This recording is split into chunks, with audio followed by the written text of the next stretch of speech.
welcome to BanjoBenClark.com. I am Banjo Ben, your host at your favorite website to learn how to play banjo mandolin. This week is guitar. We're in drop D tuning today.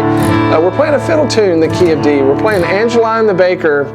You know, I taught this song years and years ago. It was one of my first videos. It's still pretty popular, but it was more of an advanced version, and I've had lots of requests to come back and teach the more straight ahead melody. That's what we're going to do today. We're going to learn it in a low octave, and then we're going to take it up to a higher octave and learn how to present it there. So if you're watching on Facebook or YouTube, here in a moment, I'll ask you to come over to BanjoBenClark.com. You can come over there and check out it's close to a 30-minute video lesson where we cover both solos, and then I have a 3-page tab here exactly as I played it. I've got 3 different speeds of MP3 rhythm tracks that you can download and practice along with, so I've got it all over there. And if you're a Gold Pit member, you can have access to hundreds of lessons just like it. Let's jump into the first measure of Angeline the Baker. Let's learn Angeline the Baker in the key of D on guitar. Now I'm in drop D tuning today. That just means that I took my lowest string, that 6th string, and I tuned it from an E down a whole step to a D note. So that's an octave below my D string there. And we actually don't ever use this string in this particular version. I just had it down tuned already because I was playing some rhythm and I thought it sounded good. We might get some cool overtones since we are playing out the key of D. Now this is a fiddle tune that has a typical fiddle tune structure. That means it has an A part that goes on for 8 bars, then it repeats that. Then it does a B part that's 8 bars, and it repeats that. Okay, and then we're going to learn a low solo, and then we're going to learn a high solo. Okay, so we'll learn how to express this fairly straight ahead melody in both octaves. Let's go ahead and throw up the first line of tab there. A couple things I want to point out. We're in 4/4 time. It means there's 4 beats per measure, and a quarter note gets a beat. Also, you see those little black arrows beneath each one of the notes. Those are our pick stroke indications. So down arrow would be a downstroke, up would be an upstroke, so that we get that alternate picking.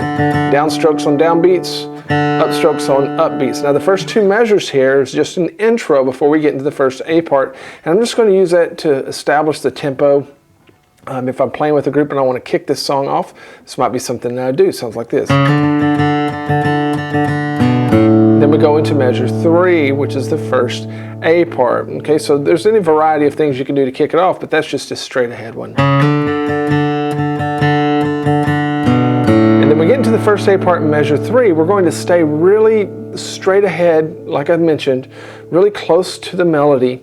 And so we're going to use some big old quarter notes here just to throw that melody out there where folks can really hear it.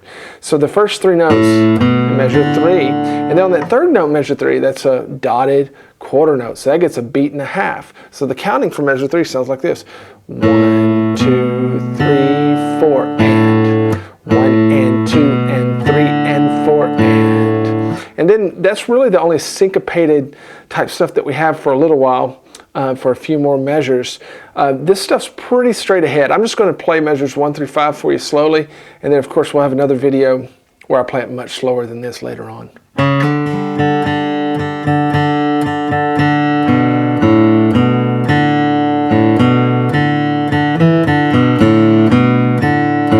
Okay, so besides the intro where we use our ring finger, all we've used is our index finger right on that 2nd fret.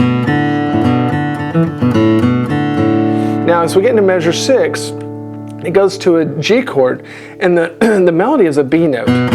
Okay, well, we're going to hammer into that B note.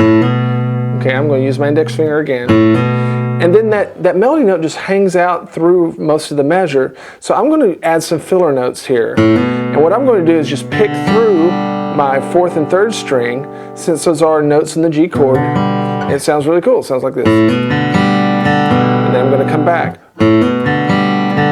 So it's important to get that counting right. 1 and 2 and 3 and 4 and. So technically there's a rest on the downbeat of beat 3. Rest. But I'm going to leave that index finger down to get that tone ringing out.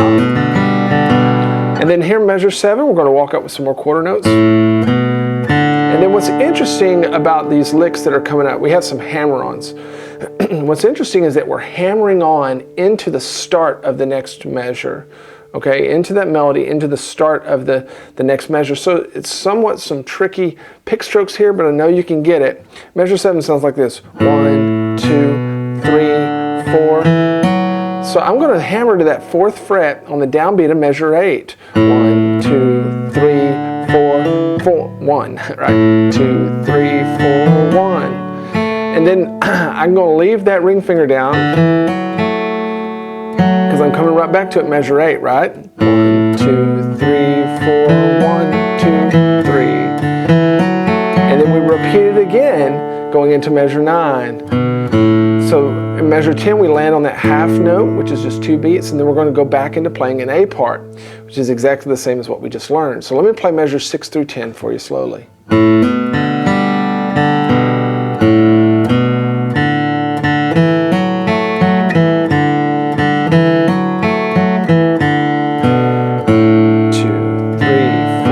You may wonder why I do that hammer on, and that's one reason is it helps us maybe play a little faster, but the other reason is it just